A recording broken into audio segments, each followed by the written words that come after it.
In this video, we're going to explain why Takt, or the Takt production system, is compared to a train.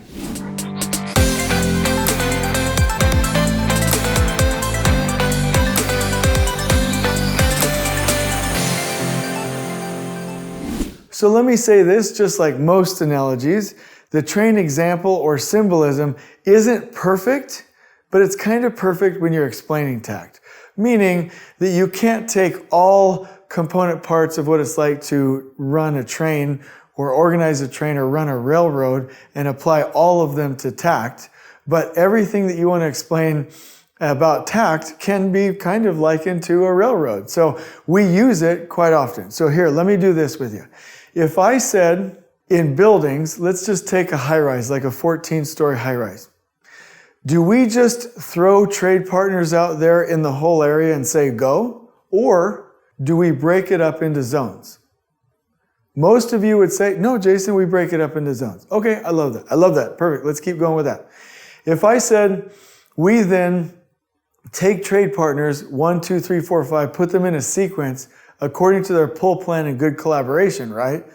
In a sequence, and then move the trades through those zones, through the building, would you say that's correct or incorrect? You would probably say, no, Jason, that's correct. That's how we build. Okay, so stay with me. That's Takt.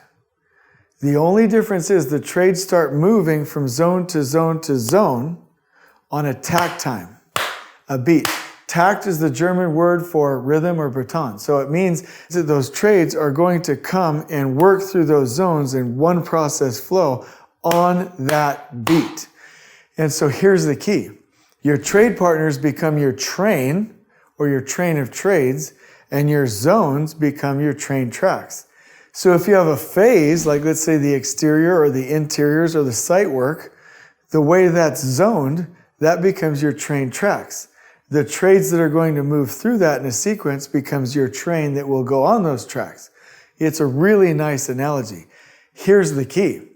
There's 3 keys to making sure that that train can actually flow well. Number 1, your train tracks have to be level and smooth, just like in a train. Your train box cars, or what we call takt wagons, must be leveled and of equal or similar size for that train to flow and go a really good speed. And number 3, in construction, you have to have the right sizing or the right number of zones. And so your train tracks have to be built in the right segments.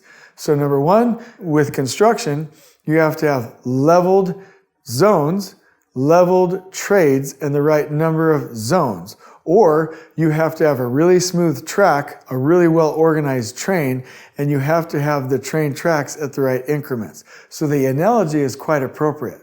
And so imagine you're actually driving that train. I remember one time that I was on a train in France and it was going 230 miles an hour. When I was doing it, it was going from Lyon to Paris, and I was a little freaked out. Like as we were going around curves, I'm like, we're going pretty fast. If anything went wrong with this thing, like we are in trouble, okay? So in order for a train going 230 miles an hour, I can't remember, 300 plus some kilometers per hour, that's crazy. You would have to make sure your train is in good operation and that it's able to go that fast. And you would have to make sure that there are no boulders or cows or roadblocks or cars or anything on the tracks ahead, or you're going to crash. The same thing in construction. What's out ahead of the train of trades are called roadblocks, and anything as a part of the train and how fast that train is going, those are called constraints, like the train speed or how it's packaged or how it's operating. And then roadblocks out ahead are things that could get in the way. So you have roadblocks out ahead and you have constraints as a part of the design of the train itself. This analogy is perfect because when we're running trades through a project, we need to make sure the path is clear and we need to make sure those trades are working properly together. So there are some things that are very similar between trains and the Takt production system. Let me mention them right now. Number 1, buffers. Trains have buffers between the trains and they have buffers between the wagons.